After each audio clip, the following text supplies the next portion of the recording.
जरूर। यह रही एक नई 10 मिनट की प्रेरणादायक कथा, बाबा साहब और एक छोटी सी चिंगारी। शीर्षक, बाबा साहब और एक छोटी सी चिंगारी। बहुत समय पहले की बात है। नागपुर के पास एक छोटे से गांव में एक बालक रहता था। नाम था भीमरा। गांव के लोग उसे भीमा कहकर बुलाते थे। भीमा बहुत तेज था, लेकिन गांव में एक प्रथा थी, जाति के आधार पर भेदभाव। स्कूल में भी उसे अलग बिठाया जाता था और पानी पीने के लिए दूसरों का घड़ा छूने की इजाजत नहीं थी। एक दिन दोपहर में बहुत गर्मी थी। मास्टर जी ने सब बच्चों को कहा, बच्चों पानी पी आओ।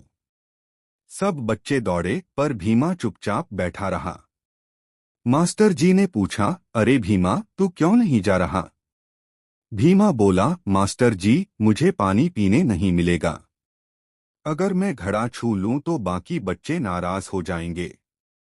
मास्टर जी के दिल को जैसे किसी ने झकझोर दिया। उन्होंने खुद उठकर भीमा को पानी पिलाया। भीमा की आंखों में आंसू थे।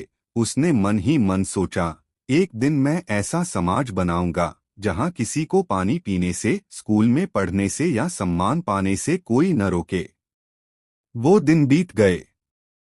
सालों बाद वही भीमा डॉक्टर भीमराव अंबेडकर बना, बाबा साहब। उन्होंने किताबों में डूबकर ज्ञान अर्जित किया, विदेशों में पढ़ाई की और फिर लौटे अपने लोगों के हक के लिए। उन्होंने कहा, शिक्षित बनो, संगठित रहो और संघर्ष करो। क्योंकि वे जानते थे कि बदलाव कोई अचानक नहीं आता। वो एक छोटी सी चिंगारी से शुरू होता है। जैसी चिंगारी एक प्यासे बच्चे के दिल में जली थी। एक दिन बाबा साहब एक सभा में गए। वहां एक बूढ़ा आदमी उनसे बोला, बाबा साहब, हम तो बूढ़े हो गए, अब क्या बदलेगा? बाबा साहब मुस्कुराए। बदलाव तब भी आता है जब कोई बूढ़ा नहीं, बल्कि कोई बच्चा सोचने लगता है कि मैं क्यों कमतर हूं। वही सोच एक दिन क्रांति बन जाती है। सभा में सन्नाटा छा गया। सबकी आंखों में उम्मीद की चमक थी। बाबा साहब ने संविधान लिखा, लेकिन उससे भी बड़ा उन्होंने जो लिखा, वो था बराबरी का सपना। हर दिल में, हर इंसान के लिए।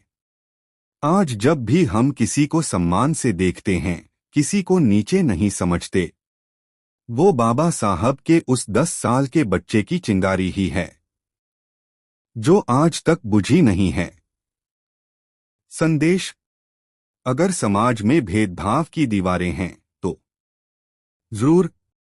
यह रही एक नई 10 मिनट की प्रेरणादायक कथा, बाबा साहब और एक छोटी सी चिंगारी। शीर्षक, बाबा साहब और एक छोटी सी चिंगारी। बहुत समय पहले की बात है। नागपुर के पास एक छोटे से गांव में एक बालक रहता था। नाम था भीमरा। गांव के लोग उसे भीमा कहकर बुलाते थे। भीमा बहुत तेज था, लेकिन गांव में एक प्रथा थी, जाति के आधार पर भेदभाव। स्कूल में भी उसे अलग बिठाया जाता था और पानी पीने के लिए दूसरों का घड़ा छूने की इजाजत नहीं थी। एक दिन दोपहर में बहुत गर्मी थी। मास्टर जी ने सब बच्चों को कहा, बच्चों पानी पी आओ। सब बच्चे दौड़े, पर भीमा चुपचाप बैठा रहा। मास्टर जी ने पूछा, अरे भीमा, तू क्यों नहीं जा रहा? भीमा बोला, मास्टर जी, मुझे पानी पीने नहीं मिलेगा। अगर मैं घड़ा छू लूं तो बाकी बच्चे नाराज हो जाएंगे। मास्टर जी के दिल को जैसे किसी ने झकझोर दिया।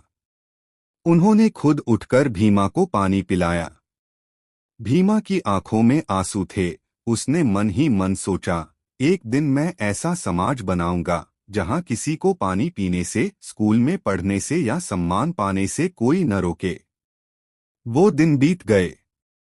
सालों बाद वही भीमा डॉक्टर भीमराव अंबेडकर बना, बाबा साहब। उन्होंने किताबों में डूबकर ज्ञान अर्जित किया, विदेशों में पढ़ाई की और फिर लौटे अपने लोगों के हक के लिए। उन्होंने कहा, शिक्षित बनो, संगठित रहो और संघर्ष करो। क्योंकि वे जानते थे कि बदलाव कोई अचानक नहीं आता। वो एक छोटी सी चिंगारी से शुरू होता है। जैसी चिंगारी एक प्यासे बच्चे के दिल में जली थी। एक दिन बाबा साहब एक सभा में गए। वहां एक बूढ़ा आदमी उनसे बोला, बाबा साहब, हम तो बूढ़े हो गए, अब क्या बदलेगा? बाबा साहब मुस्कुराए।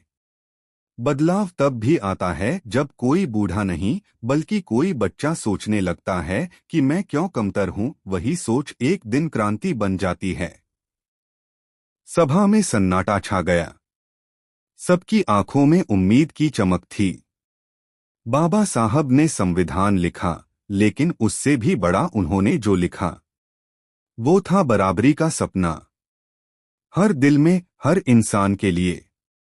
आज जब भी हम किसी को सम्मान से देखते हैं, किसी को नीचे नहीं समझते, वो बाबा साहब के उस 10 साल के बच्चे की चिंगारी ही है, जो आज तक बुझी नहीं है।